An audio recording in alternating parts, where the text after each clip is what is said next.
Hey guys, we're super excited to be here at the LA Fit Expo. It's our third year in a row.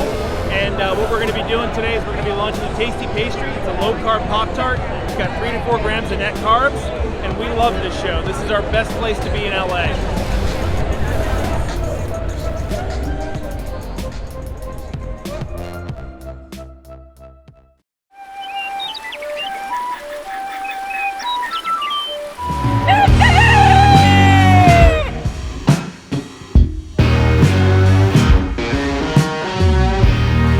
Welcome back to Legendary Foods Muscle in the Morning.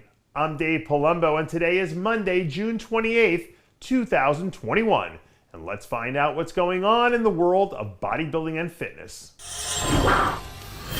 Ladies and gentlemen, not only is it another fine Monday, it's also International Chest Day. And luckily for you, we've got this brand new video of Steve Kuclo to help you get your week started off right. A few days ago, Steve's camp released a video of him taking a pair of 200-pound dumbbells for a ride, which feels like a not-so-subtle way of letting everyone know that he's firing on all cylinders.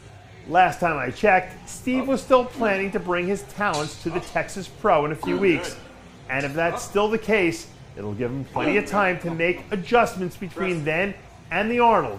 When Steve's in shape, we all know that he's one of the top 10 athletes in the Open. So if he can get himself off to a good start in Texas, it'll set the stage for him to finish strong down the stretch. In case you missed it, last week the official lineup for the Arnold UK was announced. And just as we said a few weeks ago, it looks like that will be the place where we see Samson Dauda make his season debut. According to reports, Samson is still weighing in at over 300 pounds despite the fact that he's a few weeks into his prep, which is really impressive when you look at some of the photos and videos that have been coming out of his camp lately. When you look at the Arnold lineup on paper, Regan Grimes is the name that jumps out as the clear early favorite. But if Samson is in shape, I think his name deserves to be right there in the conversation as well. He checks all the boxes you look for from someone at a show like this. And if he puts it all together, this could be a huge platform for him to show off how good he really is. Even though bodybuilding is an individual sport, we all know by now that surrounding yourself with the right people in your camp is one of the most important things anyone can do if they want to be successful in the long run. And for Patrick Moore, now that he's officially linking up with Chris Cormier to help guide him through the rest of his Olympia prep, that road to success feels like it might be a little bit clearer now. A few days ago, I heard from a source who confirmed to me that Chris and Patrick will be training together for the next 15 weeks or so, as Patrick tries to pull out all the stops to get himself ready for the Olympia in October. For as impressive as Patrick was when he won the Cal Pro a few weeks ago, we all know that the Olympia is a completely different animal. But now that he has Chris in his corner to help give him that extra push in the gym, it'll be interesting to see if he can make enough improvements to help him break into that top 10 group come October.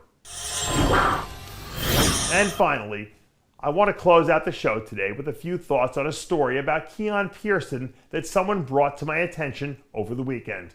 Apparently, Keone was answering fan questions on Instagram last week when someone asked him when he thought he might, retire. Keone said that he plans to retire at 30, which would only be 4 years from now, when most bodybuilders are just starting to enter their prime.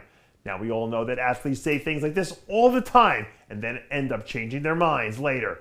And let's just say, hypothetically, of course, that Keone is the 212 Olympia champ 4 years from now. Do we really think that he would retire at 30, considering how young he'd be and all the financial implications that would be tied to that? My guess would be no. But if I could predict stuff like this 4 years out, I'd be rich and retired somewhere. So what do I know? With that being said, I want to know what you guys think. Do you think Keone Pearson will retire at 30? Let me know in the comments below. And that does it for yet another edition of Muscle in the Morning. I'm Dave Palumbo, reminding you to always be true to your passions and make sure to follow us on Facebook, Twitter, and Instagram.